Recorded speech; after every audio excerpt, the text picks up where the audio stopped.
Good afternoon, everyone. Again, thank you so much for joining in for this panel session. We're really grateful to have you here. While we wait for others to join, I'll just quickly talk about ALITFEST. As you know, ALITFEST is the Abuja Literary and Arts Festival, and our goal and our focus is to spotlight, encourage, and promote the literary and art ecosystem in Abuja, in Nigeria, and hopefully all of Africa. We're big on building, supporting, and giving a platform for the creative to actually tell their stories, to tell our stories, and to just be a safe space for those who are art inclined. This year, the theme for the festival is becoming one with the other. And we came up with this theme because we looked at the realities around us where there's so many things that seem to divide us as a people. It could be race, tribe, political ideology, sexual orientation. There are different things that seems to order us. And for us, we thought that it would be best to create this platform where different people who believe in different things, who come from different backgrounds and different origins, or whatever it is, could come together and really discuss so that we could see what was previously the other as something that is one of us, in the sense that when we created this, we wanted us to see the humanity of people and not just the things that we think make us different. And so we came up with becoming one with the other. And so far, yesterday, we had the beautiful stage play, the Made in Nigeria play by DK Chukwu Mary J, and it was an amazing experience.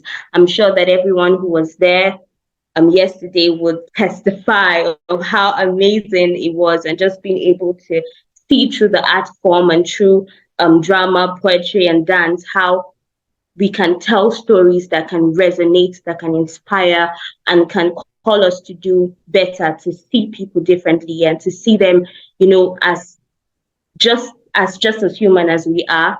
And this is why we created ALITFEST. So ALITFEST has been running for 6 years now, and we're so excited that we get to do this every time and bring people together and just do the things that we love, which is art, and to connect on the social issues and the political issues and the cultural issues that affect us, and together create something really beautiful. Now, this panel session today talks about diversity, and this is key to the theme of the festival, and it's diversity. Is it a pro or a con for the creative? And we got people who are really knowledgeable on this to come and discuss about this, and just looking at different perspectives as to if diversity is really a pro or a con for the creative. And to help us do that, we have the incredible moderator, Dr. Richard Ali, who is going to help us through it. But I would just like to quickly give a bit of his bio so we know who we are talking about before he joins us. Richard Ali is a Nigerian lawyer and managing director of Jalada Africa, which is a digital publishing arts collective based in Nairobi. He's the author of the 2012 novel City of Memories. Richard held a public policy shaping role in Nigeria and presently runs Engaging Borders SRD. Amazing, right? The Engaging Borders SRD is an open society funded by PCVE project, which uses literature and arts to address violent extremism in the Sahel. His debut collection of poems, The Anguish and the Vigilance of Things, was published in 2019 by Konya. Please, I don't want to murder that name, but Konya Shamrumi. Please, I apologize. He's a partner at the firm of Asia Ahmed & Co in Abuja, Nigeria. As you can tell from this little bio I just shared, he has such an experience on this particular topic. And please, guys, you can clap as we welcome the incredible Richard Ali to moderate this session. Please send your emojis. Let's clap and welcome him. Thank you so much, sir. Yes, over to you. Yeah, good afternoon, everyone. It's such a pleasure to be here, and thank you for the very kind introduction. Yeah, good afternoon. Good afternoon, everyone. Yeah, good afternoon. Can you all hear me? Yes, we can. Can you all hear me? Okay, yes, excellent. Yeah, so it's an absolute pleasure to be here, and thank you very much to the ALS admin for the very elaborate introduction. The only part which I shall step back from is when she called me doctor. I do not have a PhD, but maybe this is time to start working on one. So that by, who knows, in a few years' time, you can say I'm Dr. Richard Ali. My apologies, sir. Okay, so it's an absolute pleasure to be here today, and particularly on this topic in these particular times that we have, diversity, whether it's a pro or a con for the creative person. The world that we live in is one that is increasingly paradoxical, where things are far more complex than they seem, and at the same time, they are far simpler than we imagine them to be. So what is a more live wire topic than this issue of diversity, particularly as creative people who are tasked with interpreting the world, in understanding the world, in making sense of the entire conundrum of our very lives. So in order to start, it's not just me. I mean, I'm probably, as a professor or doctor, I could probably talk for the next 2 hours, but then that's not the issue. I've got a very competent panel here who would be joining me in teasing out this issue. First person on the panel is my friend from Morocco, Younes Aoumari, who is also known by the stage name Otaku Flow. He's a Moroccan spoken word artist and public speaker who just got his bachelor's degree in mechanical design from Zhejiang Normal University in China.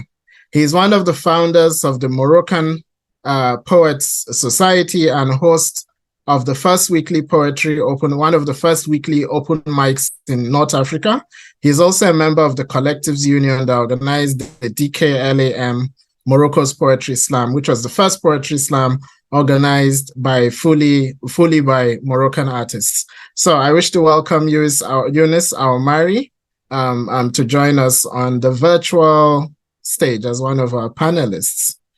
The second person would be somebody who is well known to me by reputation as Mo Africa. Wo Africa wa Mogati was born Muriel Mogati Mvubu, but she's of course better known by her pen name, which is Mo Africa. Is a Mamelodi-born South African-based multifaceted artist who is a poet, an author, a translator, a performer, a cultural activist, a teaching artist, a performing arts producer, curator, voiceover artist, award-winning radio presenter, producer, and serial civic leader from South Africa. I mean, she has so many talents in her heart. Mo Africa is the author of My Tongue is a Rainbow, which is her poetry debut collection, which was launched in Washington, D.C. in April 2009 as part of Azania to D.C. 20 years later, so she has a really enormous and extensive bio, and if I say I'm going to stay on this, it's going to take quite a long time, but trust me, she's one of the most important people working in the African creative space, and it's a pleasure to have her here. The third but not the least is Emma Ofoswa, who is also a freestyle poet and author of the debut I Wish You Courage in the Night Season. He's a creative entrepreneur, board chair of the Poetry Association of Ghana, and founder of the All African Women Poetry Festival. So thank you all very much for coming here.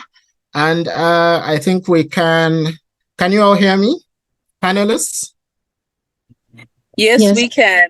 Hello. Okay. Okay, excellent, excellent. Okay, so raise your voices to be heard, huh? Hello, More Africa. Can you hear us? Yes, I can hear you, Richard. Okay. Hi, Eunice. Can you hear us? Yes, loud and clear. Thank you for having me.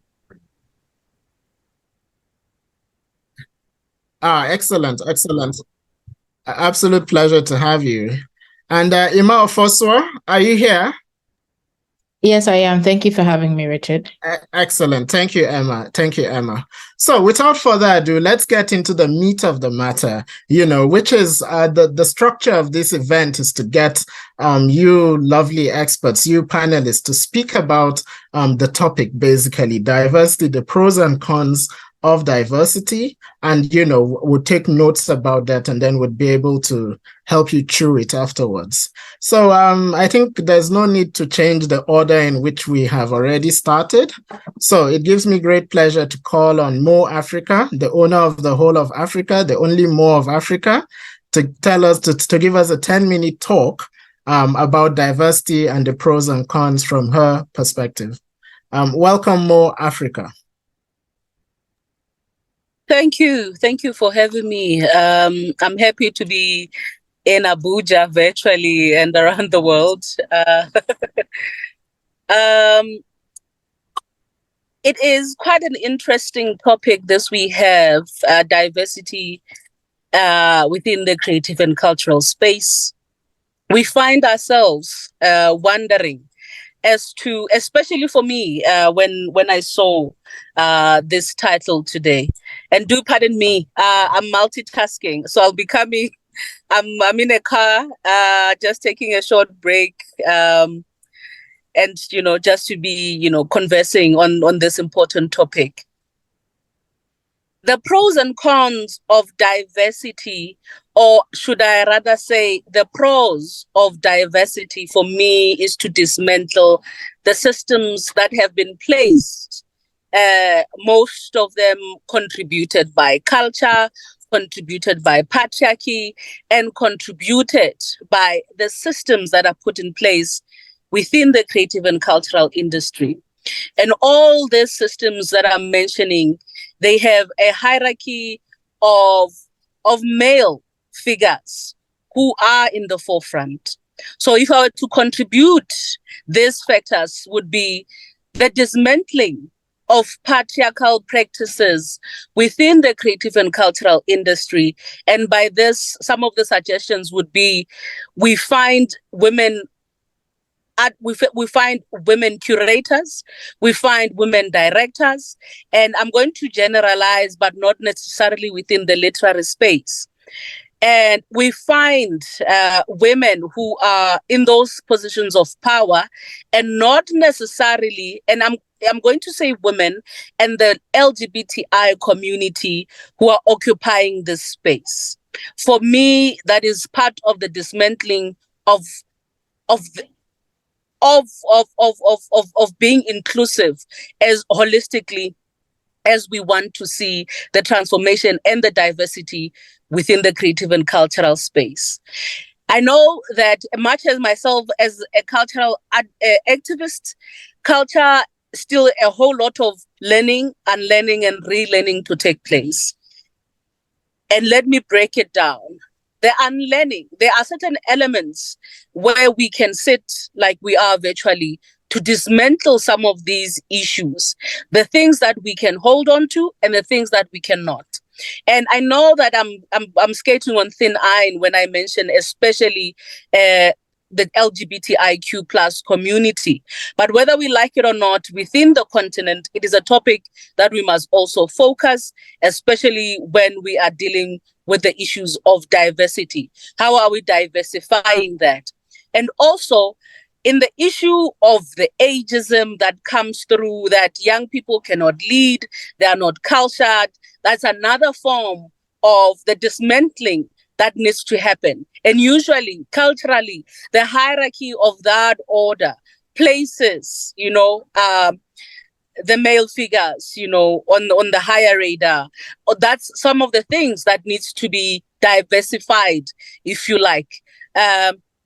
So I will nip it there as part of my opening remarks, and not to take all the pointers that my colleagues might want to touch on. So those I'm pro diversity, and those are my submissions. Thank you very much for that very succinct contribution, Mo Africa. Mo has spoken particularly about women's voices, young people, and of course, she also touched about the LGBTI community and its issues in Africa, and the issue of, for a minute, the enemies of diversity came and kicked me out of the conversation, but we're back. So yeah, I was saying, can you all hear me? Can you all hear me? Yes, we can. Okay, excellent, excellent. You see, we shall be diverse, whether the internet likes it or not. So I mean, from South Africa, it makes absolute sense to move to the other end of the continent, to my brother Morocco, who's from a country that I love very, very much. So Eunice, the floor is yours. Give us your talk about diversity, the pros and cons for a creative artist. Thank you. Thank you so much for having me. It is a pleasure to be with you and share this panel with such great minds. I am pleased to discuss this very interesting topic for us as creative artists. You know, the diversity we are experiencing today is nothing but the result of the creativity of our ancestors. And that is a very interesting part in this process, really. In a way that it is that creativity that leads to diversity, and as we experience that diversity, we grow, you know, our creativity in the same way. In my experience, for example, here in Morocco, the diversity feeds, you know, a lot of my creativity, as every town and every little neighborhood has something to feed and nurture that creativity with different arts and different colors. And it can be, you know, very easy to only focus on the positives. And of course, you know, the pros of diversity are very, it's a long list, as a lot of people would actually consider. And I myself also agree that diversity is mother of creativity. If it wasn't for all the different aspects of art that we are consuming on our daily lives, it wouldn't have been a bit hard to reach certain levels of creativity in our work. I myself, when I'm working, I keep digesting arts, and not only, you know, from the literature, but also different forms of art into my work, whether it is national or foreign. And it is also very important to mention that we are, you know, in Africa, and I would say, with no exaggeration, the richest and most diverse, you know, continent in terms of culture and artistic endeavor and creativity. And so, of course, diversity is helpful for the creative mind in the way that everyone is able to help us nurture these new ideas. And that is exactly what defines creativity, is that to bring new thoughts and new art forms and art styles into the work. But one of the things that can be challenging in such diverse space is that many times the artist can find it difficult to, you know, build his own identity, since all of these currents of creativity, you know, of diverse currents of creativity are throwing him around. It can be tough sometimes, you know. For example, in my experience, I write poetry, and I write it in all the languages that I speak. You know, I write it in Arabic, French, English, and the Moroccan dialect as well. And that sometimes can make, me struggle with my style, but also confuse my audience as I do spoken word poetry. So this is one of the challenges that diversity does, throw at us from time to time. And the overwhelming choices that we get while working on our arts also contribute to this, as the elements of our work can get too overwhelming that we are stuck in this fear of messing up or making some mistakes that would destroy our work as creatives.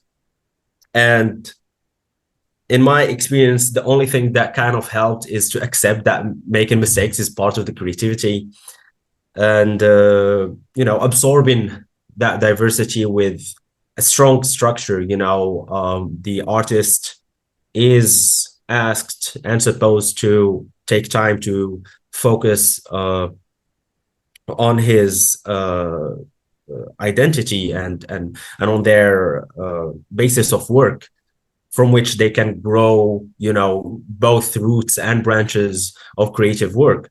One of the things that is very interesting in, the local artists, and I'm talking both about Morocco and the rest of Africa, is that many of us are doing, multiple disciplines of art.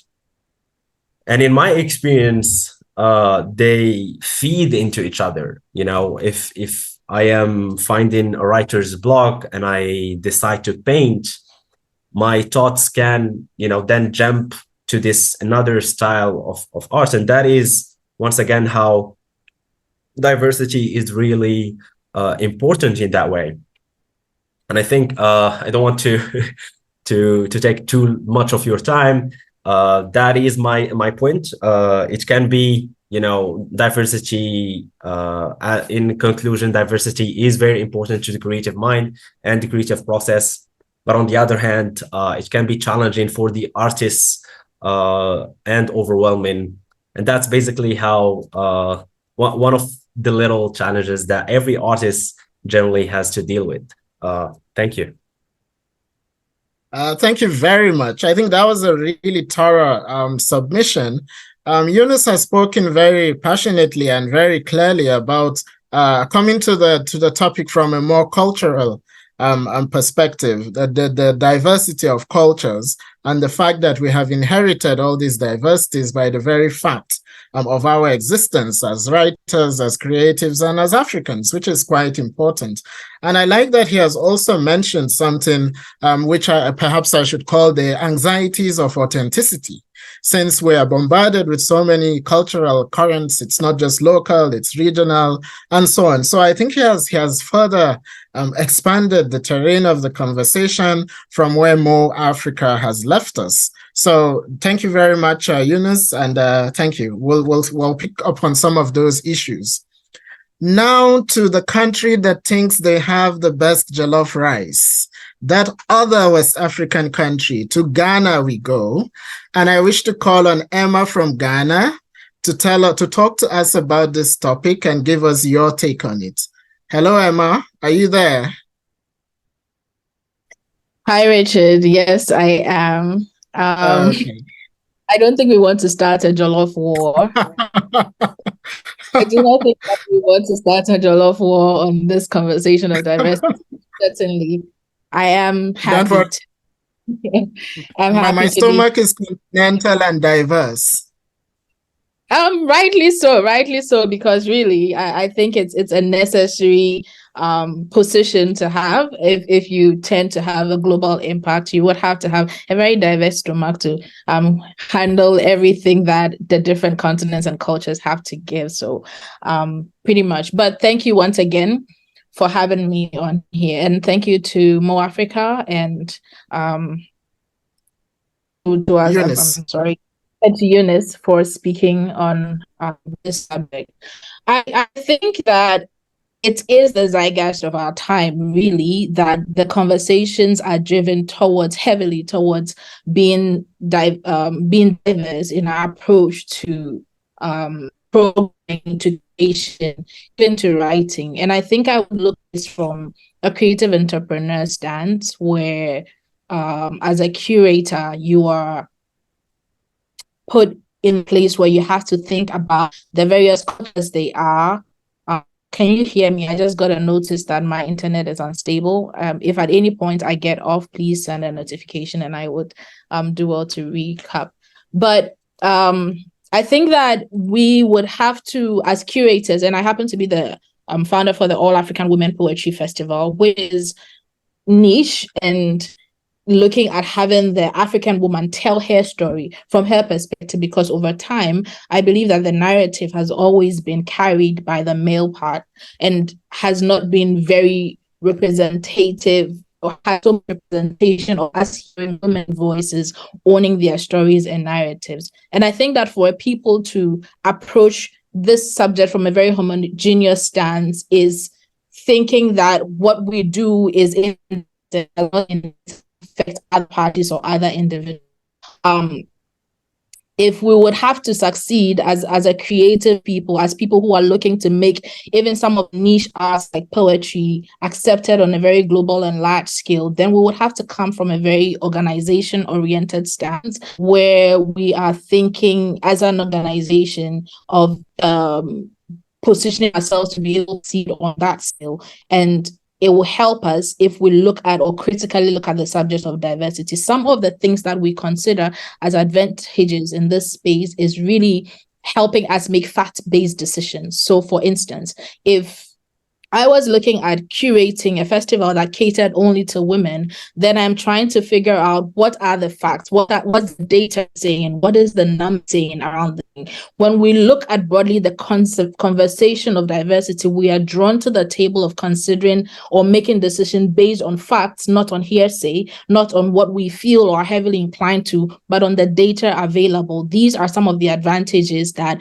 the conversation of diversity drives us to look at. We are able to be more creative and innovative in our thinking when we approach conversations from that perspective of diversity, because we are factoring the other people around us, every person, people of different faith, of different creed, of different artistry background, of different cultures, of different orientations. We are considering them in the decisions we are making, and we are being creative and innovative about how to approach topical conversations that would in a long term benefit as a culture and as a society. And I think for some of the advantages, really, we are able to approach this conversation of improving ourselves from a very with a great cross-cultural understanding. I think that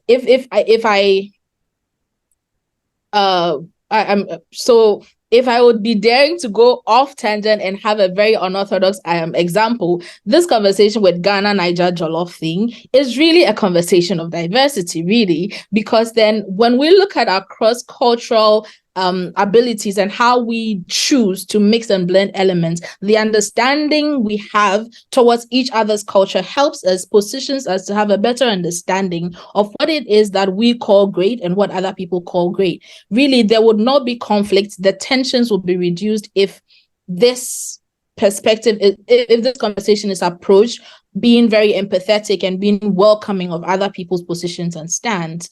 What we tend to do when we ignore prioritizing the conversation of diversity is we have the difficulty in transitioning. And that is some of the disadvantages as curators, as creative organizations will look at. We do not or are able to recognize the potential that that diversity brings, or what is likely to be a challenge in creating a more diverse work environment, a more diverse curated show, a more diverse continent, really, for people to come to and celebrate with us. And so I think one other thing around that I would say is the thinking, or what the difficulty in transitioning does is also we get stuck in our old ways of thinking. We are not welcoming to new ideas, to new ways of doing things, to being more accepting of the times that we live in, and that hinders our collective efforts as a people to create less tension and less conflict in the environment. And it's really costly, because as an organization trying to curate a show, if you do not think of the conversations around diversity, you run into unplanned, unforeseen costs. You're not able to assess your capacity to be able to handle diverse conversations, diverse people, diverse backgrounds, and our facilities and the things available to us also. I'm not sure how to carve this, but for lack of a better way to position it, more of we are able to cut cost or otherwise weigh the cost on which direction to toe when we consider carefully these conversations and some of the advantages and the disadvantages of the big conversation of diversity. And I believe that it is a very necessary conversation, and I'm happy to open with this and be part of this. So thank you once again, Richard. Thank you very much, Emma, for that submission. I think Emma has added a new dimension to it, particularly, if I may say, it's a scientific dimension to the issue of diversity. She has spoken extensively about data, finding what the data says in order not to make assumptions and possibly run the risk of creating constituencies that are not rooted in any objective reality.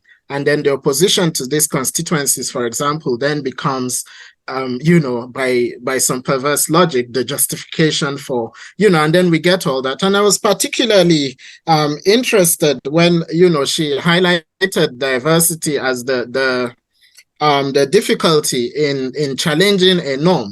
Often than not, as people, as artists, we have to reckon with what is the norm.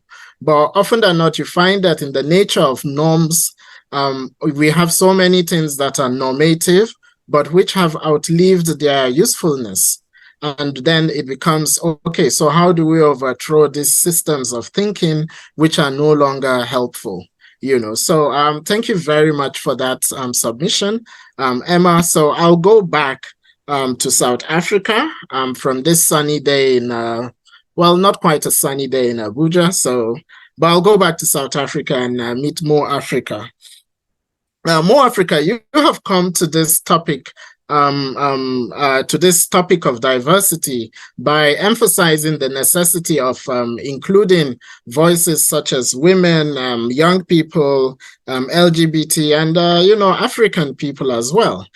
So in this sort of scenario, you have communities, as they were, that are you could consider them all discriminated against in several ways. And we can understand women are discriminated against, young people are discriminated against. I come from a country where the youth leader is often of a political party, is 60 or 70 years old. So young people feel very discriminated against.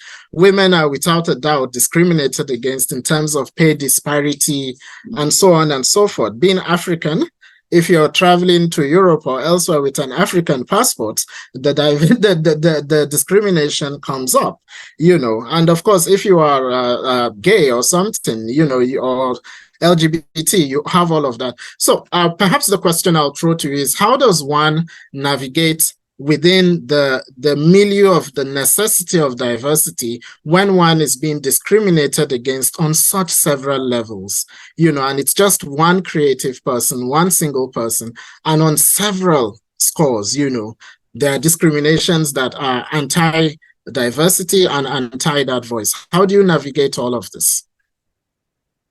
Yes, it's a very important question as to much as we are able to highlight, the lack of diversity in spaces, then how do we find ourselves, dismantling? And I think that I will be using the word to dismantle quite a lot.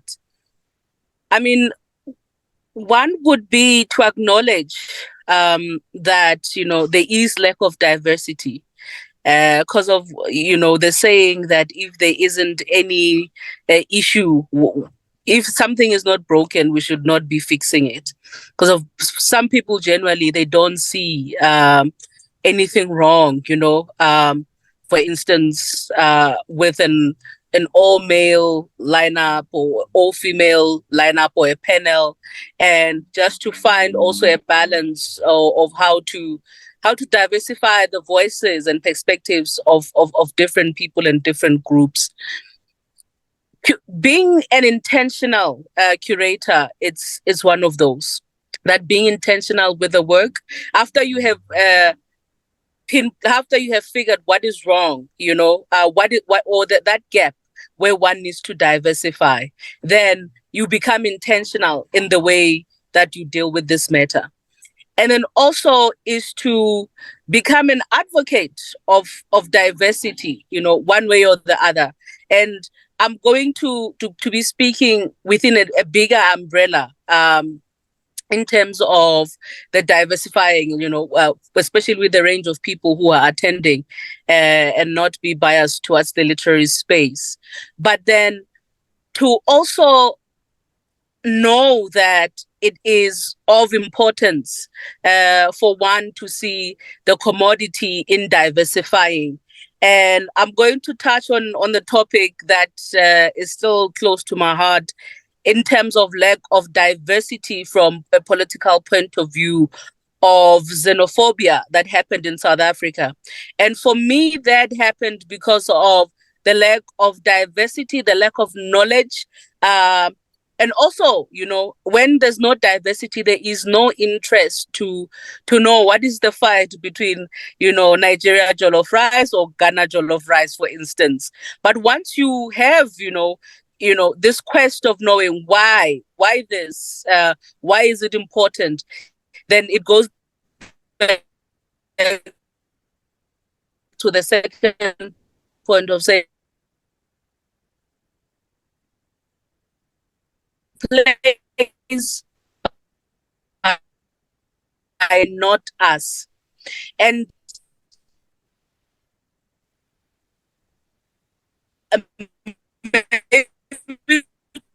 to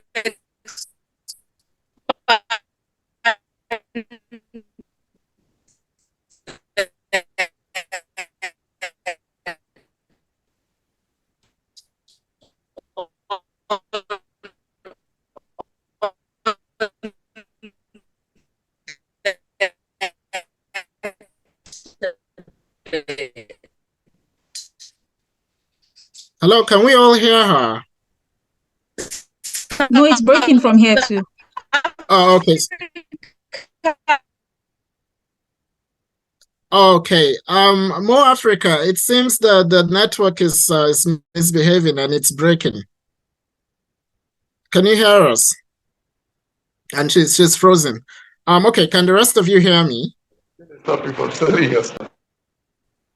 Yes, we can hear you. Okay. Mo, can you hear us?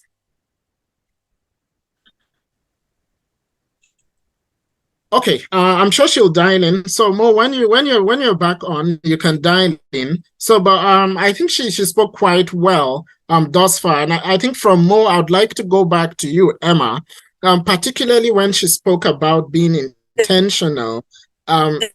Yes, Mo. Hello, Mo.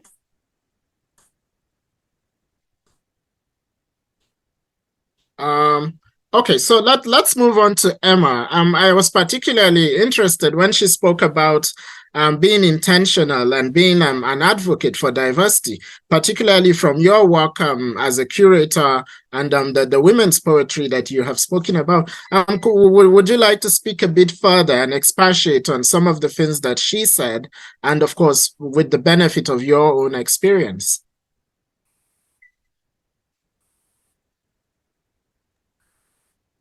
Yes, Richard.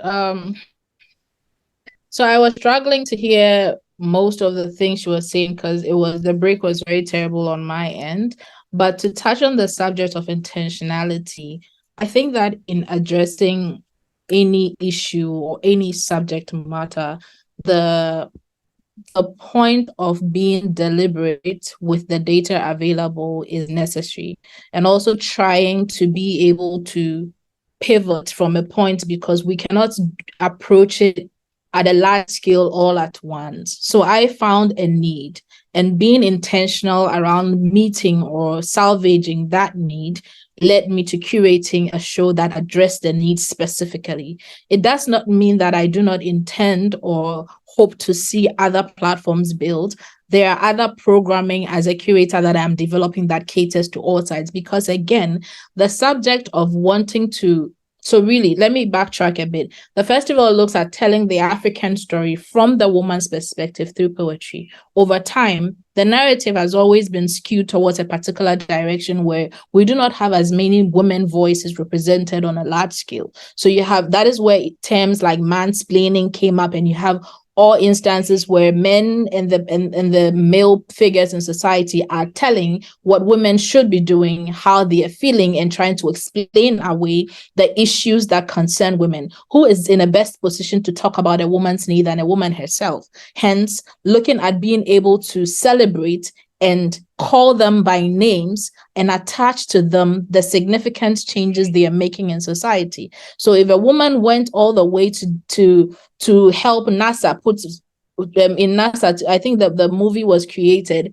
the greatest, I've forgotten the title, but if a woman played a significant role in NASA to put a man on the moon, then as much as possible, let's put her name to her credit. Let's give her credit for the thing she did. The thing of not crediting women enough, even all the way to the Bible, women are mentioned and not mentioned by name. So you mention them according to titles or according to things they did. This need is what led us to be intentional about creating space, holding space for women to be able to voice out and tell their own stories.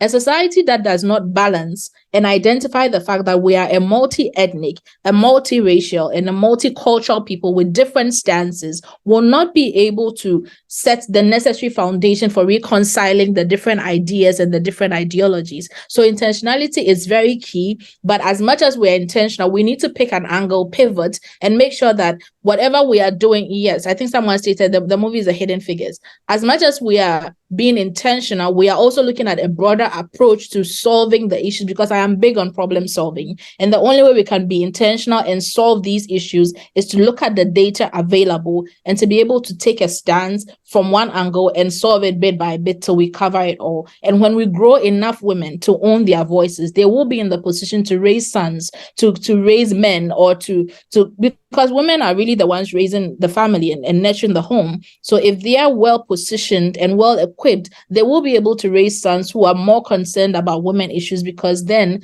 is when we'll be able to have that space for reconciliation and having the conversations that lead towards a better society, if I should put it. So that is my attempt at addressing the issue of intentionality as it relates to curating shows and picking an issue. Yeah.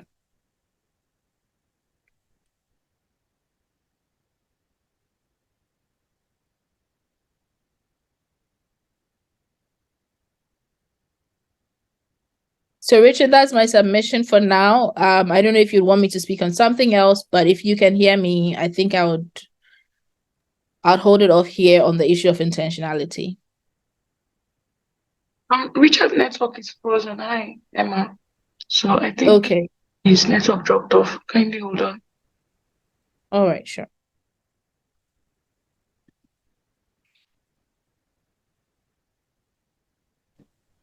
Hi, Richard. Sorry, are you back yet?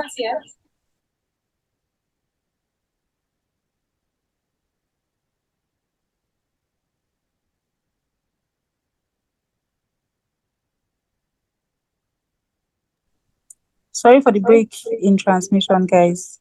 Let's just give Richard a couple of minutes to come back on.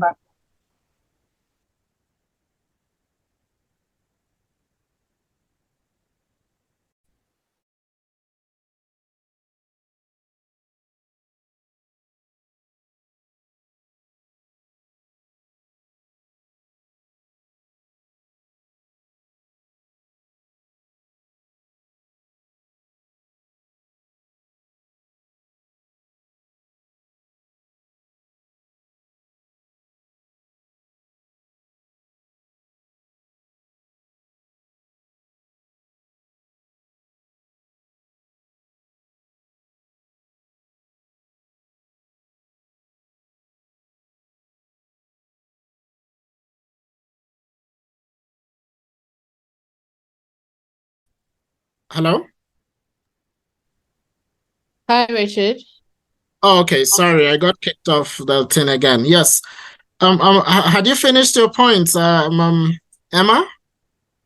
Yes, I did make my submission, so I think if Eunice has anything to add, Oh, go okay, ahead. okay. Okay, yeah, thank you very much, Emma. Even though I missed the last part of it. So, Eunice, I'd like to take you up a bit on what you mentioned about this. I like the very practical examples that you have given. And I'm particularly interested in hearing a bit more about it, particularly being you being a Moroccan. Morocco has had a very long and complex history with West Africa, particularly. With between the Sultanate of Morocco and Mali and Ghana, and then of course there's the issue of Senegal with the back and forth, the issue of the Tijaniya and so on. So Morocco is one of those interestingly diverse places. So I'm particularly interested in hearing a bit more from you on the anxieties of authenticity, the sense of confusion that you have spoken about in your earlier talk. So the floor is yours, please. As you called them, the anxieties of authenticity can pose a good and strong challenge to artists, especially young artists as myself, when you are already introduced into a very big scene of creativity and artistic work, and where you have to, make a stand to create like a profile for yourself, to precise what values you are willing to stand for, and what elements of the culture are you willing to back. As you have said, Morocco is known for a very rich culture due to the very long history, of the Sultanate of Morocco. And that does provide us with too much input, that, as I mentioned earlier, which can be overwhelming. But then with the help of other artists, and this I'm gonna take this to the dimension of working and co-working and co-creating with other artists. With the help of other artists, you can put yourself in a place where you can have a logical approach to controlling, that overwhelming aspect of the experience, having the authenticity question a little bit easier to digest when you, for example, when I was working on the Clam, our national poetry slam, or with the Moroccan poets community, we always try to make sure to have elements and members from different parts of Morocco, allowing us to, correct ourselves when we make mistakes when it comes to representation, and define differences, between sides of the culture, to not confuse or misappropriate some parts of the culture, which is also, a very important part of this conversation, which is when we are dealing with such diverse content, many times the artists can, without any malice or without any bad intentions, they would find themselves misappropriating other forms of culture, or as it comes with it's one of the cones of the richness, I'm gonna say. But as I said, with the conversation, with putting all of the elements on the table, asking pertinent and important questions, we can manage to clear all of the misunderstandings. And this is nothing new to the conversation, as the other panelists have mentioned. When we have the data, when we are discussing the matters at hand with specific information, we can definitely end up with clear and defined understanding, and that helped me ease my anxiety of authenticity, and that helps many of my other friends. And I hope with this knowledge we can help some other artists. That's my submission. Thank you, Richard. Okay, thank you very much, Eunice. So I think I'm going to open it up to a conversation between the people on the panel themselves. Is Mo back?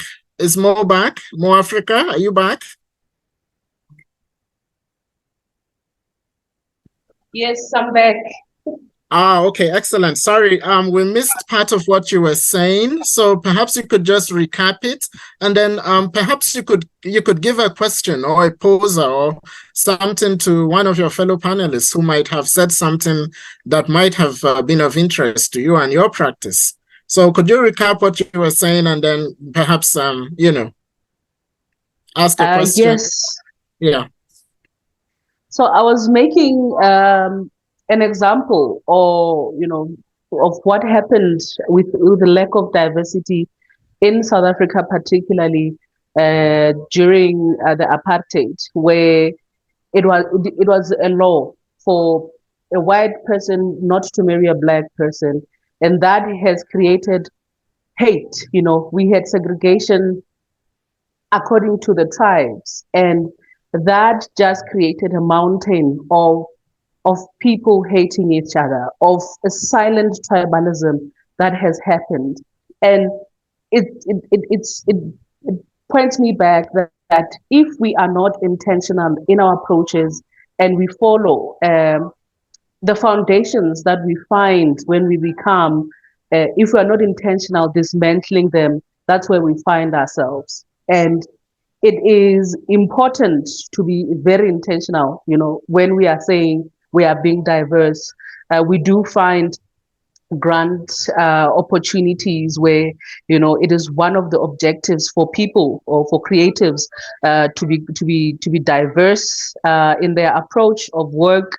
And I think once one has taken a decision of being intentional in their work, and it becomes a form of activism, that we remember that we are indeed a human race, and beyond the borders of the cultural boundaries that were created for us, or for us to see ourselves, to reflect even the work that we put out, much as those are important, those elements, but being intentional from also a curator perspective to be diverse in the way we put out work. I have a question for my colleague in Morocco, or rather, they mentioned how they diversify, their work using language and also some of the dialects. And I think I would like to pick their brain on that. It's a topic that I'm fascinated by, as a means of curating, the language of my mother, which is being regarded as a dialect, even though it's an official language here in South Africa. My question would be, for them to share the ways to expand more on ways that they, expand on the diversity of language particularly, and how we can really, see, because of language is quite important.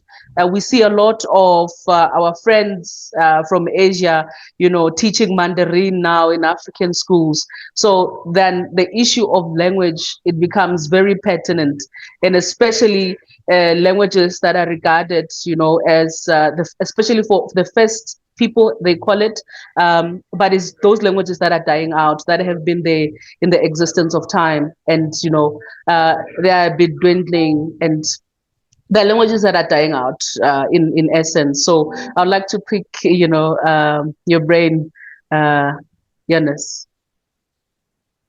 Sure.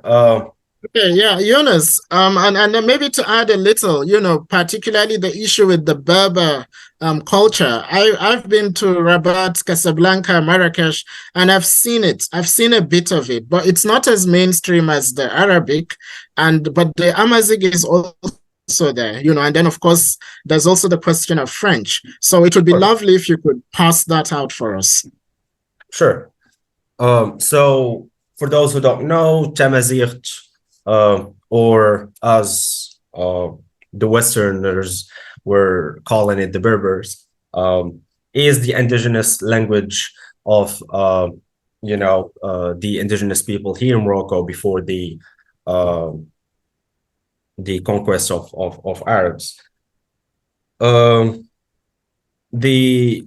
address the matter of languages in Morocco, there is definitely a richness of languages as throughout the rest of the African countries. I can, mention at least 4 or 5 languages that I know of. Other than Arabic. Tamazight itself is separated to other sub languages as Tarifit, Tashlhit, and Tamazight of the Souss region. And it is important to know that activists are still, pushing on having it not only on paper said as an official language, because it has been an official language for a few years now. The government is now considering teaching Tamazight in schools, other than Arabic and French. And we are seeing a little bit of better representation in cultural events and concerts, bringing artists who have their forms expressed in Tamazight. As for us, what we try to do is have our events, open to all languages, and make sure to call on all the artists that we know in who express themselves in those different languages. That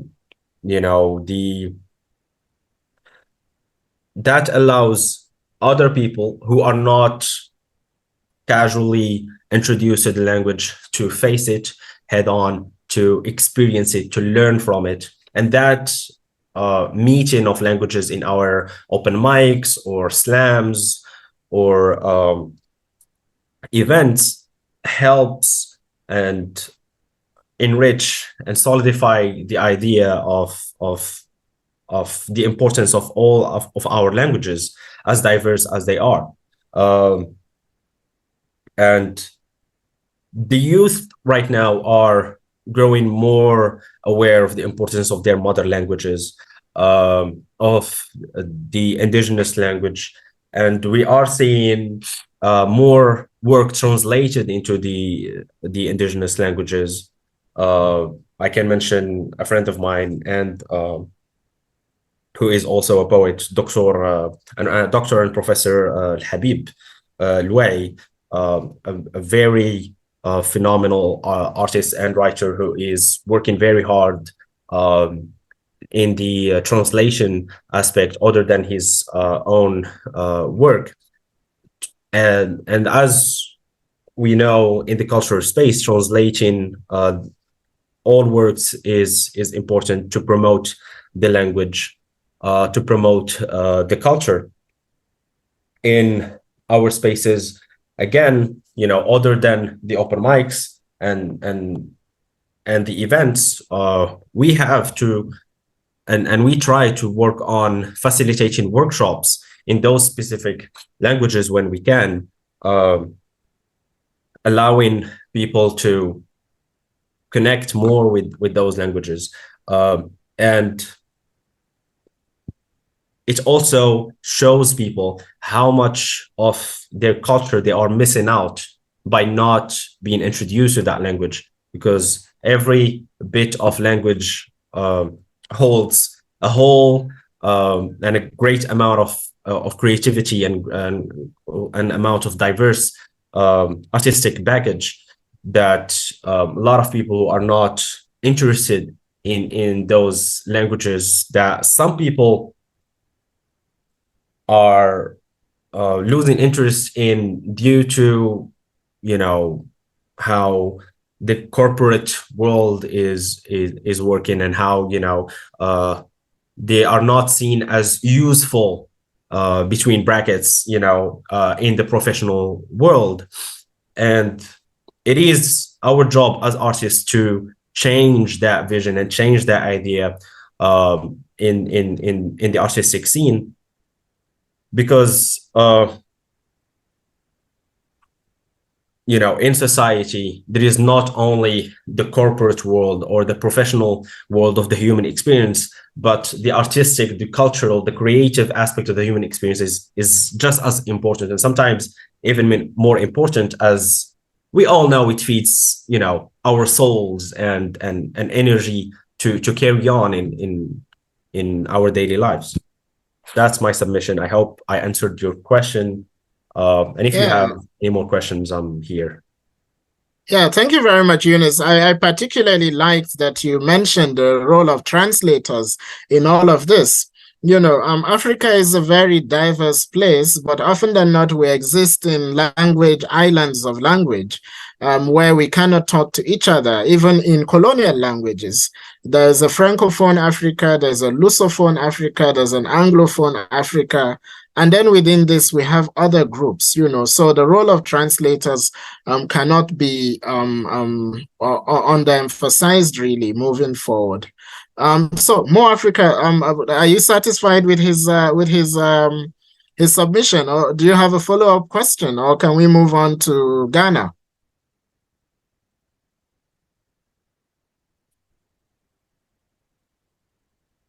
Mo? Hello? Can you hear me? Sorry, okay, I missed that. No. I was asking whether his answer satisfies you, or whether it's useful to your work, or if you have a follow-up question, or we can move to Ghana. Oh no, he did satisfactorily, so I'm happy. Okay. So Emma, one of the things that has been mentioned, you know, is the issue of translation, which is a very big issue. And personally, as managing editor of Jalada, part of our practice at Jalada Africa has been translation. Our Translation 01 project, which was centered on Ngugi wa Thiong'o's story, we've translated it into almost 200 African and non-African languages. So the issue of translation, I think it's a very important issue. From your perspective, as a West African, as a Ghanaian writer and cultural person, could you please speak a bit about the state of translations regionally, globally, as far as you wish, really, Emma? And if you have, and then please, Emma? Yes, Richard, you can finish the question. Okay, excellent. Yeah. Oh, I should repeat the question? No, I thought you had something else to add, so I was waiting for you. No, the floor is yours. Right. Thank you once again, and beautifully expounded, Eunice. Thank you for sharing that. I strongly believe that the subject of translating languages is very relevant to the work of every creative. I happen to have done, there are so many dialects, even within Ghana, that sometimes are not easy to understand, depending on which part you come from, whether you're from the south or from the east. So it makes it very difficult to otherwise cross the ethnic groups and communicate a particular message. I went to the north and the upper regions to deliver on a program, and I found that I had to learn some of their songs in their local dialects to be able to use it as an icebreaker to get into their space and then make my submissions. As a performing poet, one of the things that I have come to enjoy is learning a thing or two in every language across the continent where I happen to find myself at a particular time. And you find that translations, even the regular everyday person, when they're supposed to tell you, for instance, if you were to ask someone of any native country, how do you say this in your language? You will tend to find that the way they break that down to you may mean something totally different when you say it and do not intonate right, or you do not accentuate the words properly. And so for language and interpretation, it is very key to the creative being able to cross borders, carry their messages along, and make it such that it is easily relatable to everybody, or the people within the niche that they seek to comment or to communicate or send their message to. One exciting thing that I found was during the festival, the All African Women Poetry Festival, we put out a call for submission for the Tabono anthology, and it was a multilingual anthology. So we're expecting people to bring in other translations from different languages, and we had some very interesting submissions from different ethnic languages or dialects in South Africa, from different places in Angola, and different kind of dialects. And you found that the way they translated, if you entered it into Google and you were trying to find the translations to the different things they translated, there are a few disparities. So I think that translations is very important if we have to communicate across borders, but it is also something that we as artists, as creatives, need to take on ourselves to be able to, if not understand the language, understand the culture of a people enough to be able to have a representation in mind when certain things are being translated a certain way to you.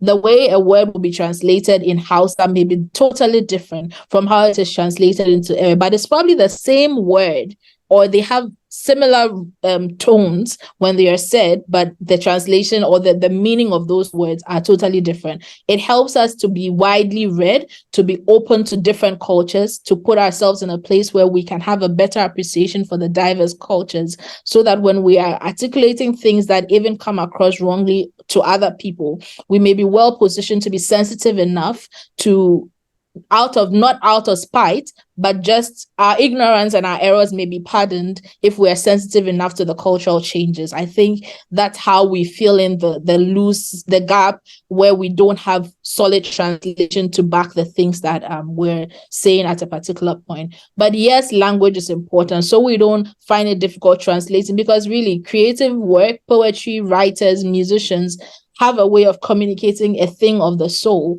And if you do not have the language bits down right, you find that people do not understand you. You spend forever translating a soul thing and nobody gets the message, and you wonder why we are not breaking beyond borders. So definitely translation is a necessary niche that needs to be paid attention to. For creatives, it is very important in our work. And as individuals, we have to have the heart to want to be welcoming to different languages and the nuances that are embedded in each language and dialect.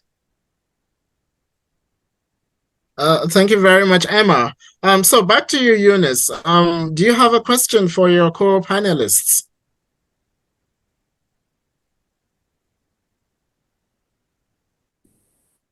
Eunice? Yes. Okay. Nothing particular comes to my mind right now. If I would have any question, I would personally ask about how are we as African countries helping to expand the diversity to the whole of the continent, cross between cross borders exchanges to enrich that diversity and therefore enrich the creativity. What the ALITFest is doing right now is definitely contributing to that, but I would love to know what the other panelists are doing on their side for this mission. Thank you.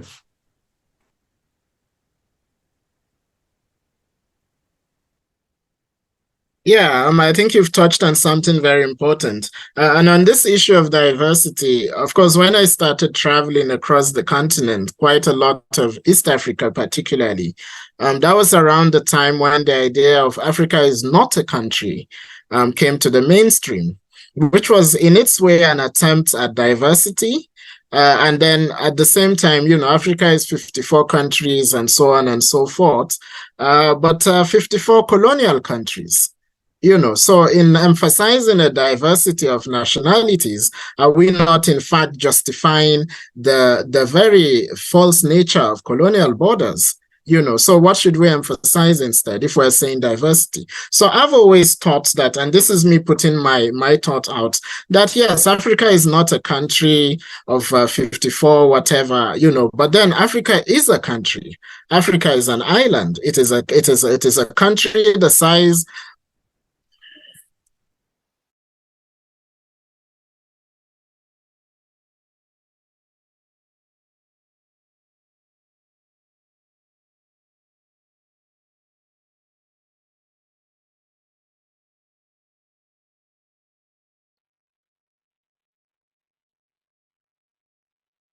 Mr. Richard, I seem to have lost you. Hello?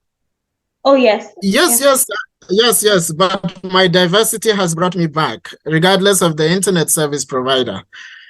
So I was saying that, at the time I started traveling across the continent, that was when the argument that Africa is not a country started to gain the mainstream, with academics and writers and thinkers emphasizing that Africa is not a country in a certain sort of Western gaze looking in interpretation, and emphasizing essentially colonial borders of 54 countries.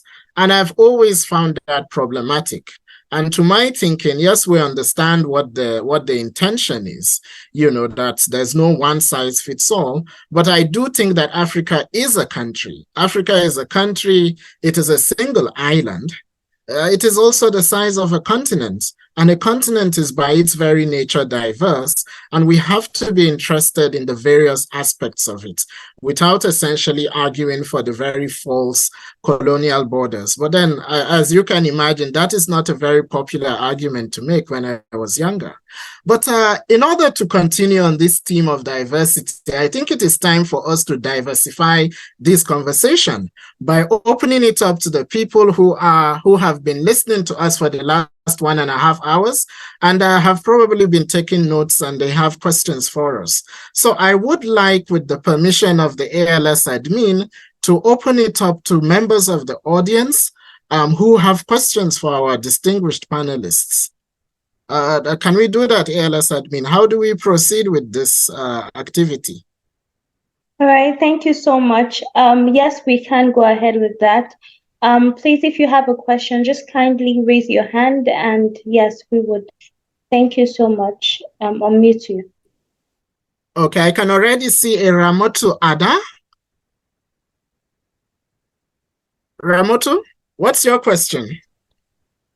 Or what's your take? Hello, everyone. Good evening. Thank you for such a wonderful panel session. Hello, Ramotu. Hello, can you hear me? I can hear you. Okay. Good evening, everyone. Thank you for such a wonderful panel session today. I think it was very enlightening, getting various perspectives that were specific to you from your country, but also applicable across other countries and here in Nigeria as well. My question is, and to sort of preface that, I am the founder of Shades of Us, and we talk about issues that affect Africans and people of African descent. And one thing that we worry about most times is, in terms of diversity of language, is it not limiting if we maintain diversity across our many dialects? In Nigeria, we have over 250 languages. And if I were to create content that wasn't audiovisual, for example, the direct translations for those products may not necessarily reach people who do not have or who do not understand a particular dialect apart from our lingua franca. So my question is, isn't it limiting to maintain diversity when we have so many tribes? Isn't it limiting to maintain diversity when trying to put out our art? Anybody can respond to it if that interests you. Thank you.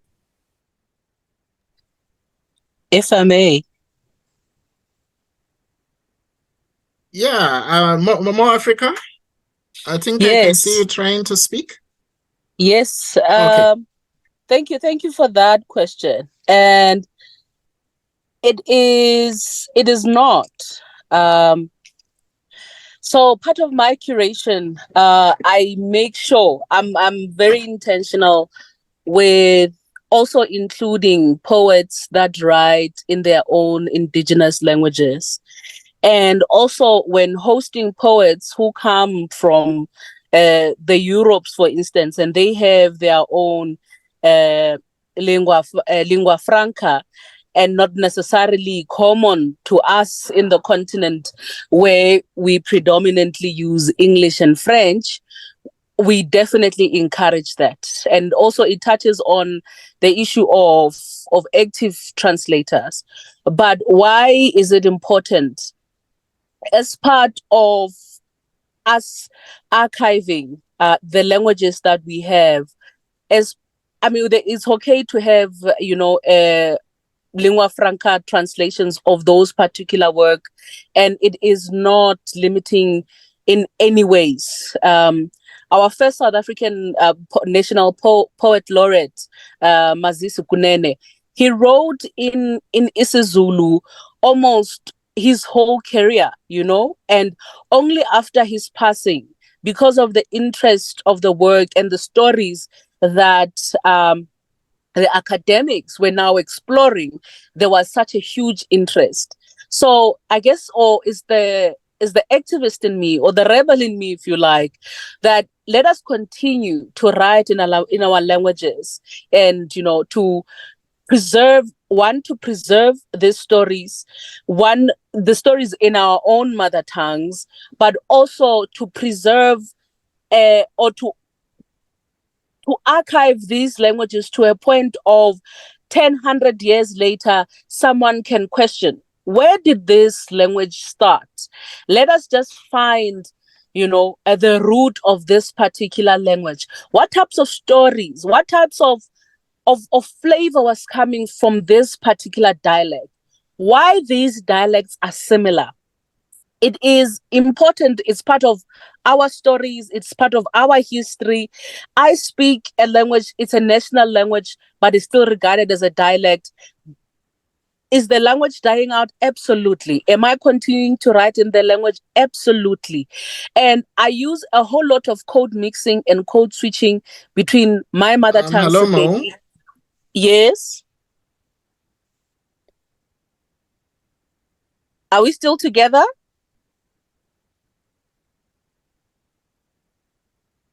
Yeah, we can hear you. It was breaking a little bit, but I can hear you now. Okay, so it's part of the intentional work. I intentionally use Sepedi and English, code mixing and code switching between the two. For those who can understand English, they will be able to pick up the context of my poem.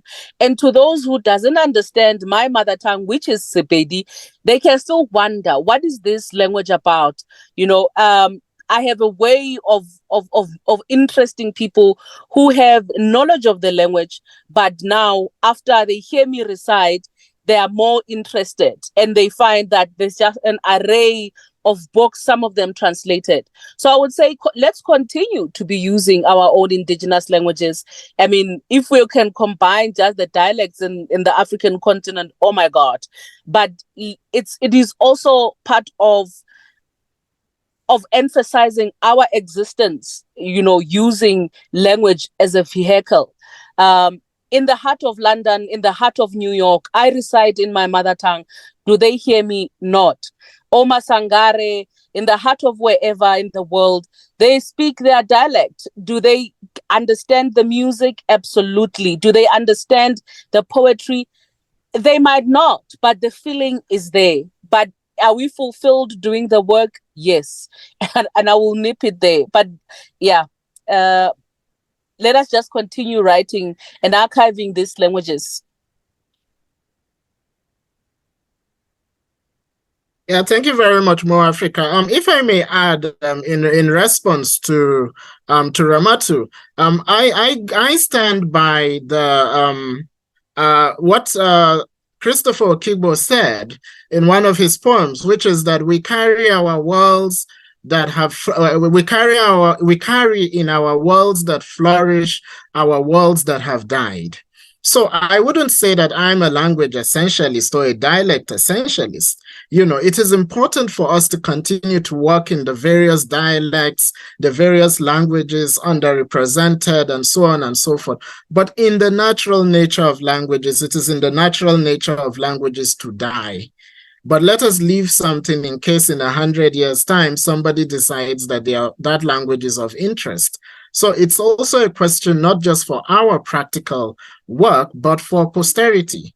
Languages will die. Every single language that exists that we think is threatened today also killed off several languages before it got where it got. Most languages are colonial in their very, very recent history.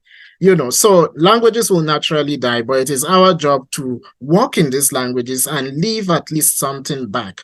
Without the Rosetta Stone, we would not have been able to unlock the vast world of knowledge of the Egyptians. But somebody did it in Greek and so on and so forth, and were able to unlock all this knowledge of the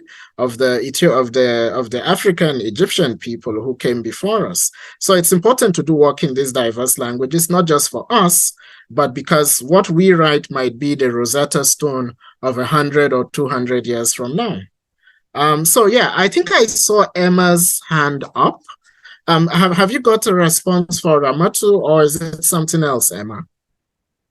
Yes, I was attempting to add something to what Ramatu asked. Okay, please. Yeah. So again, I think what Mo Africa shares is something I re-echo, but I wanted to add that when we look at some of the legendary literary persons that we celebrate, for instance, the late Amata Edu of blessed memory, in most of her collection, the short stories, Sister Killjoy and other stories, you find that most of her writings document how the Fantis, which is a dialect in Ghana among some of the West African Ghanaian languages, is seen consistently throughout how her characters express themselves. And for me, the authenticity that is preserved in how it even gives context and weight and form to each of her characters and how they come alive. You find that for the Fantis, they tend to have English mixed with the Fanti, mixed with other jargons in their way of communicating, even in how they name people. And so it's a whole cultural history lesson when you pay attention to a people's language, really. And I think that is something we do not have to get rid of. That is something we need to find ways as much as we can to preserve, but also understanding which people you would want to spread your message to informs how you interpret the work you put out, or what kinds of interpretations you give to your work. For instance, in my debut, I Wish You Courage in the Night Season, the anchor piece, I Wish You Courage, is translated into 3 languages. The kind of language we picked to translate into informed the visual that accompanied it. Because if we're looking at reaching a French audience with the poem, even though it's primarily written in English, if it's translated into French, how the audiovisual is rendered is even different from how the English version in its video or audiovisual form is rendered. It's more brighter, more lighter, more open towards open spaces, because we're looking at French and paying attention to their culture. So I think for Ramatu, in trying to find which audience to reach with your work, understanding their culture, the behavior of the people, and picking the language in which you want to translate it into informs how well you curate the work that you're putting out. And for me, that's a complex challenge that it poses to the artist, and it's a challenge we should be embracing of, but not at the expense of extinguishing our own native languages, but holding it side by side to other languages and doing our best to make sure that we are very sensitive to the audiences we are looking to reach. So that's the bit I wanted to add to that as well. Yeah, very well said, Emma. And we have a response in the chat box from Esogene Okereka. And she says that I think it's usual for us to code switch in how we express ourselves in daily conversation, and that we can do that in our creative output as well. She has also agreed with you that the art changes when it is translated. So that it comes back to this issue of translations, which are representations, really. It's not in terms of representing, but creating a new audience, as it were, for particular work in a particular language, for example, or an experience. And the necessity for retrospectives, such as you've mentioned very eloquently with Amarata Aido's work, and which Mo Africa has mentioned with the late, great Mazisi Kunene. So thank you very much. Eunice, have you got something to say on this topic, or have we exhausted it before we go to Atinuke Adeosun? Eunice? Thank you. I don't have anything to add here. Okay, thank you, Eunice. Atinuke Adeosun, what's your question?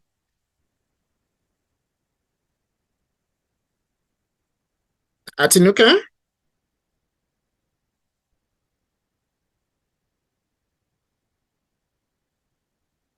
Atinuke?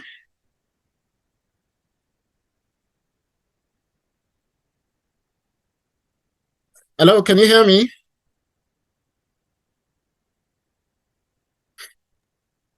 We can hear you. Oh, okay. Atinuke, can you hear us? We can see your hand up.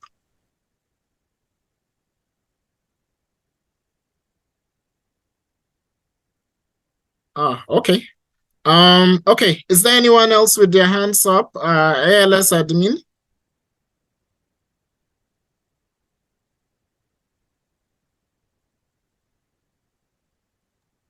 Hi, Richard. Good evening. I had a question.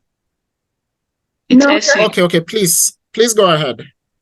Oh, okay. I'd like for the panelists, from their experience being creatives, something they think is a future consequence that the conversations around diversity or the focus around diversity might bring.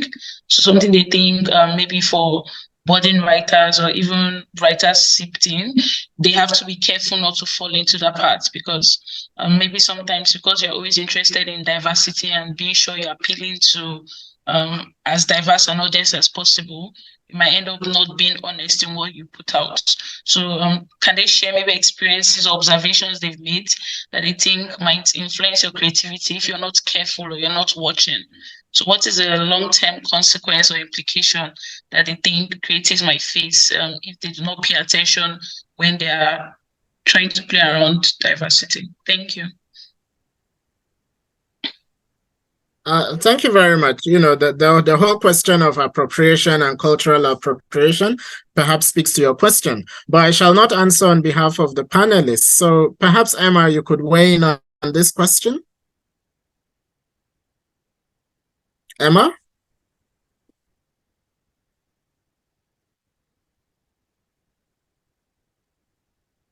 Hello? Hi, Richard. If we don't. Okay, yeah, Emma, could you weigh in on the question, please? Yes, I am. Yeah. Okay. So I think to address that, and I'm not sure this may be exhaustive, but this is just some of the thoughts coming at me at this moment, is losing our authentic voice when we try, or when we do not have a better understanding of who we are individually as artists and what people we represent, and we try to mimic other voices, hence losing our authenticity. and just touting familiar or famous lines instead of what is true to our story, true to our journeys, and true to our realities. I think one of the things that we would find as a consequence, or find drowning us heavily as individual artists, is one, the loss of our voices and our authentic identities. I think the other thing would be that what I would encourage is that we don't have a skewed understanding around the conversation of diversity. It is broader, much more broader than gender, than age, than cultures. It transcends a lot of things and covers a lot of areas in which there are positives and there are challenges with it, as we've highlighted. And some of the things that I highlighted in the beginning as some of the positives is the fact that in being sensitive to the diverse cultures and people we work with, or even write for as individuals, we are able to make fact-based decisions. We are able to be creative and innovative around our presentations and how we go about packaging our messages. We're able to have a good appreciation for cross-cultural understanding of different things happening around us. But we're also able to have a pool of great perspectives because we are open to different people and their different ideologies and their different skills and talents. So the subject of diversity is really a broad and big conversation. It is not skewed to sex, it is not skewed to gender, it is not skewed to culture. It embodies a lot more. And so I think as being individual creatives, we should have that understanding that that conversation is much broader, but not to lose ourselves in the pool of wanting to sound witty or smart, lose our grounding or our unique identities and our unique voices. I think that for every creative, especially for writers, along the journey, you would find your voice, you would find what it is that anchors your message, and you would be able to communicate that articulately and in which dialect you choose to do so. But as you are going along the journey and finding you, do not lose you in the process of seeking to find something that may catch on. And so pretty much that's what I would want to add to that. Be authentic to you, to your voice, and continue to explore the knowledge, that the pool of knowledge, and have a good filter for what it is that settles in and forms a bedrock of your messaging. Yeah. Thank you very much. Thank you very much, Emma. I think that was a thorough and very beautiful response. Have we got other questions? Okay, Atinuke. Yeah, we tried to get you on a few minutes ago. Yeah, the floor is yours, Atinuke. Okay. Hello, I hope you can hear me this time. Yes, we can. Okay. I just wanted to say that I have really enjoyed this session so far, especially talking on the diversity in Africa. So I work with Shades of Us Storytelling Initiative for African People, and we are all about capturing the experiences and stories of not just Africans on the continent, but even those of them on the diaspora. So my question is, how do we leverage on our diversity in Africa to foster representation, so that we have experiences that most Africans can relate to, but then there are specific experiences to some groups of people that also deserve to be captured in storytelling. So how do we leverage on that diversity to make sure that everybody's stories are is heard and everybody is represented when we are telling our collective stories as Africans? Thank you very much, Atinuke. If I may, I think that one of the most important things that we must do is to travel a bit more than we often do. Often than not, we imagine that our local is broad enough. Particularly, I've seen this in Nigerians for whom moving from southern Nigeria to northern Nigeria feels as if it's it's almost a different country. But we need to travel. When you travel extensively, that's when you get to experience these diverse things. For example, the motorcycle taxi is called the Achaba in northern Nigeria. In southern Nigeria, it's called the Okada. In Uganda, it's called the Boda Boda. In Rwanda, it's called the Moto. the same thing for distance. It's still the same thing. It's still the motorcycle taxi, but these various people for the same thing have different names for these things, and you can go on with the entire continent. But if I had not traveled, if I had not eaten those foods, if I had not eaten the Senegalese Cheboudian rice and eaten the Ghanaian rice and eaten the Nigerian one and gone to the East and eaten pilau, I would not have the diversity of an appetite to be able to speak about Africa the way I do. I remember a few years ago, I was sitting at the Lake Kivu in Rwanda, and I was eating sambaza and chips. And the sambaza is a fish that grows only in that lake, no other place in the world. And there I am eating it with chips, drinking beer, and talking to my friends. And when I think of myself, I do not necessarily think of myself in terms of that Nigerian village or Nigerian province of the continent of the island of Africa. I think that my local has, by definition, become continental, and I see myself as African because I travel, because I have friends, because I interact. So I think that in this whole issue, we cannot underestimate the necessity of travel. We cannot underestimate the necessity of food, to be able to try these foods from these places, to wake up one day and say, oh, I'm going to make this rice the way they make it in Tanzania. Or I'm going to make chips mayai the way they make it in Dar es Salaam or something. So I think it's important for us to, to emphasize these continuities by trying to travel to these places as much as possible. It shouldn't be a situation where for every extra $1,000 you have, you immediately think of going to Europe or to America. You should go to Senegal, you should go to Morocco, you should go to East Africa, South Africa even, and all these places. So essentially, yeah, some of us are broke, but then we need to be Africans, and whether we like it or not, the continent is integrating. We have a Pan-African payment system that makes it easier for us to send payments across the place. We have the African Continental Free Trade Agreement, which is gradually coming into force, which envisages a common African market, and eventually we'll have open skies, and it wouldn't cost so much to hop on a plane and travel. So I think that travel is really, really important in experiencing these diversities so that we can better factor them into our work. That said, I'm just a moderator, so I will not take it from my panelists to respond to Atinuke's question. Have we got a response, Emma? Yes, Emma, I can see your hand. I was clapping for your submissions. I think I got caught up in your submission. I've been trying to recall what exactly the question was. So maybe a recap of the question and then I can make a submission. Okay, Atinuke, forgive me. Could you recap your question very briefly? Okay, my question was how we could leverage on our diversity in Africa to foster better representation when it comes to storytelling, so that we are not keeping some experiences and focusing on some of them, so that everybody's represented in our collective storytelling. Thank you, Atinuke.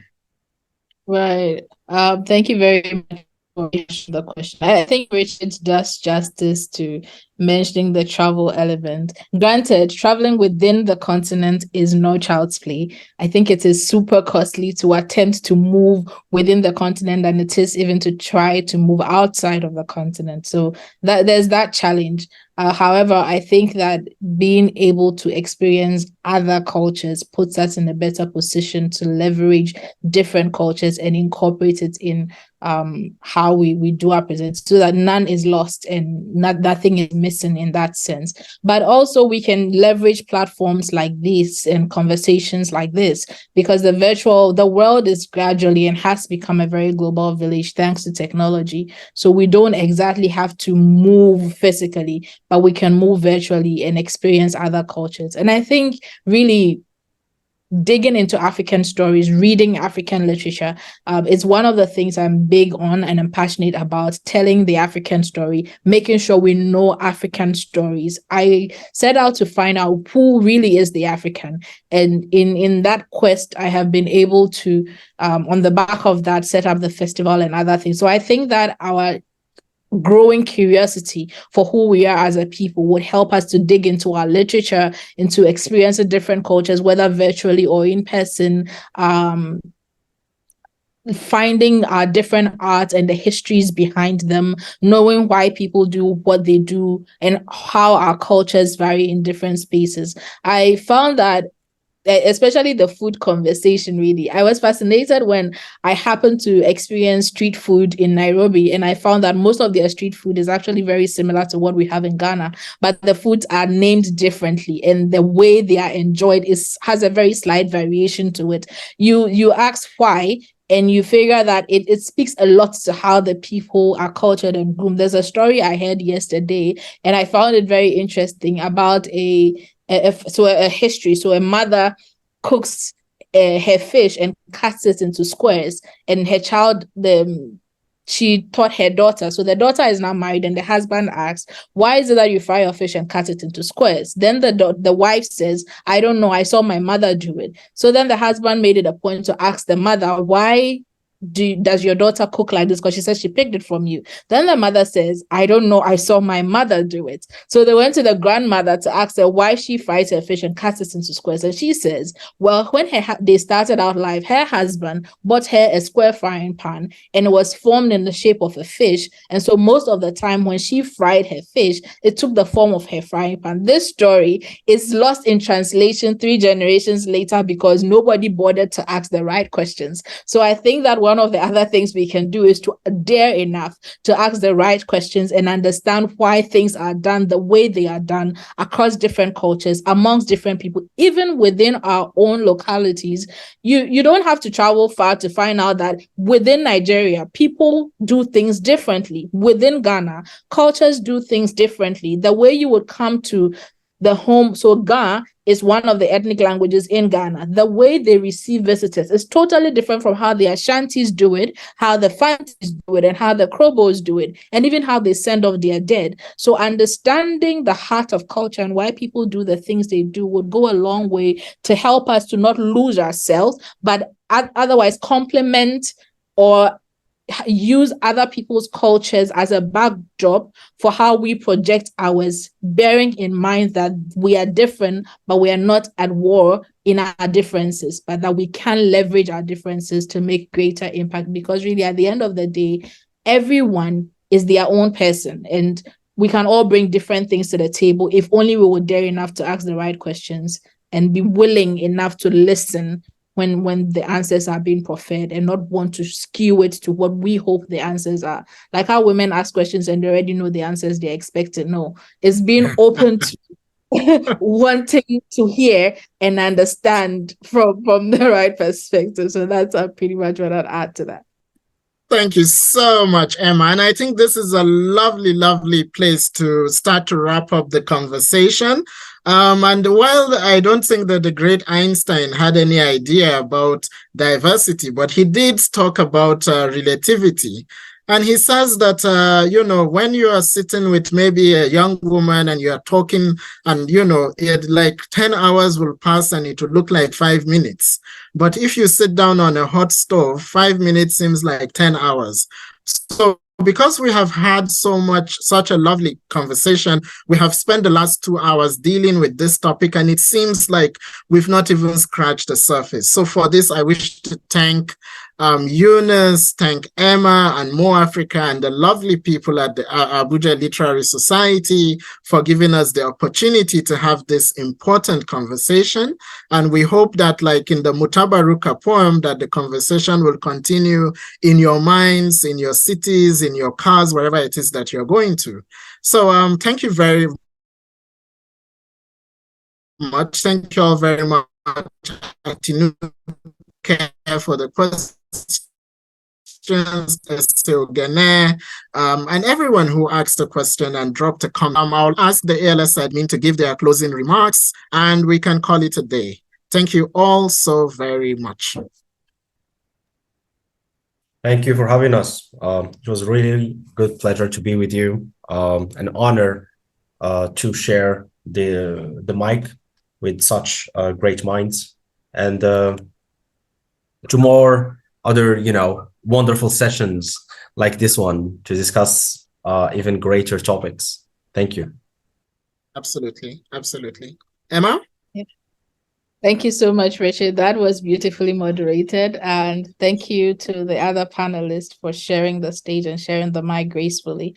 I just want to say a big thank you to ALIT for this opportunity. And thank you, Bash, for extending the invitation. I look forward to being able to be part of more such conversations in the future and to connecting with most of you outside of here, Emma Ofusua, across all platforms. Thank you.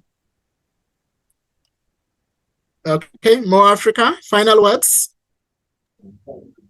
In my language, we say "Keshavatedi," meaning that I bow in gratitude for us to be able to speak, in matters that are close to our hearts and to make the continent smaller.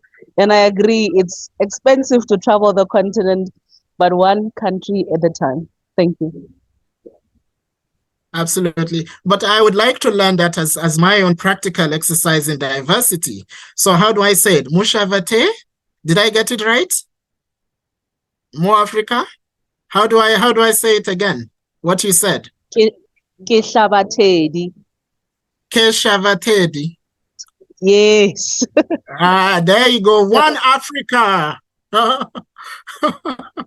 Okay, ALS admin, over to you, please. All right, thank you so much, Richard, and everyone who has been a part of this conversation. It's been so interesting to get such diverse and incredible points of views, and I've learned so much. Thank you, thank you, thank you. Before we give the closing remark, we just have a poll which we would love for everyone to please take. This is crucial for us because we want to know that we all have taken something from this. And please, I'll be launching the poll. Please and please just take it. And yeah, I don't know if we can see it. Can everyone see the poll? Yes, we can. Yes, we can. Okay, please, just to take it. Let's see. Don't be shy. Here's this answer.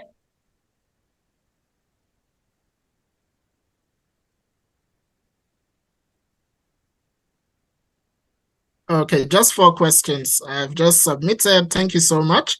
I would really like everyone. It's a lovely poll.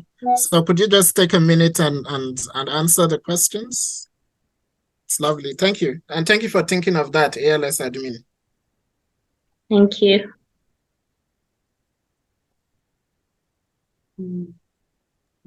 Poll submitted. Thank you. Thank you. Please, let's keep it coming. Okay.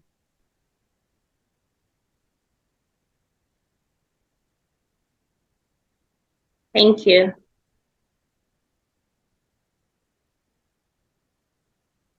Okay, we have 8 people. Please, let's keep answering this, and so we can close the. Okay, we still have 2 whole minutes, so that's more than enough time. Yes, please. Okay.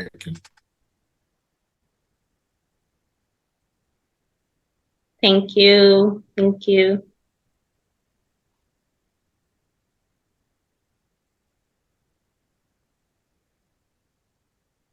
Okay. 11 more people.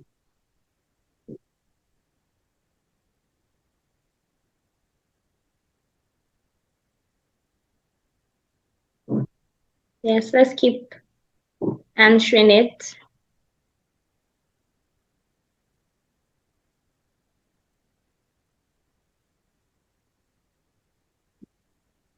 Thank you all for answering.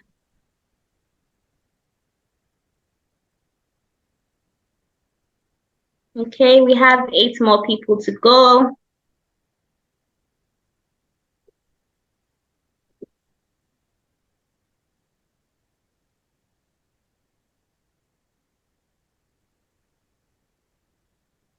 Okay.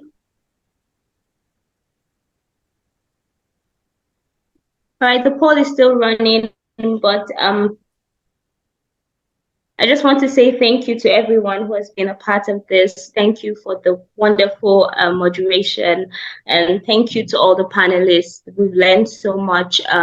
Even things we did not foresee when we thought of this session has come to our knowledge, and we're most grateful for the time that you've given us, for your knowledge, for your experience that you've shared. We're truly, truly grateful. Hopefully this conversation keeps going on. We still have another panel session tomorrow and a host of activities for the rest of the week. Please do not be a stranger, quote and unquote. Please let us come together. Tomorrow there's another session. We all could learn, as we have seen today, we all would learn so much from these sessions. And so I implore you to just come with us on the journey.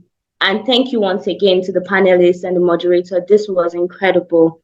I can't say thank you enough. So with that, please, if you haven't registered, please just let us know. Our DMs are open on all social media platforms, so we could get you going. So thank you so much. I think that brings us to the end of this session. Am I missing anything, Miriam?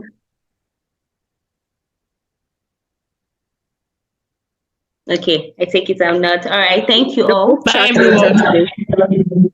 Book chat later today. Yes, thank you so much. We have a book chat today by 6 to 8 p.m. at Roving Heights in Garki.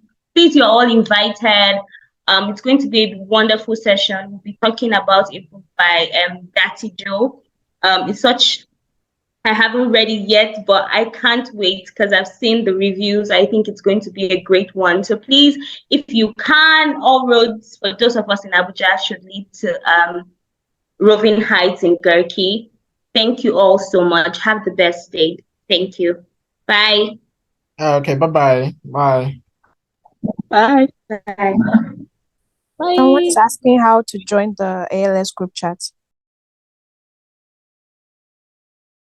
Okay, can you send a message to ALITFEST_ on Instagram or Facebook, and we'll send you the link to join there.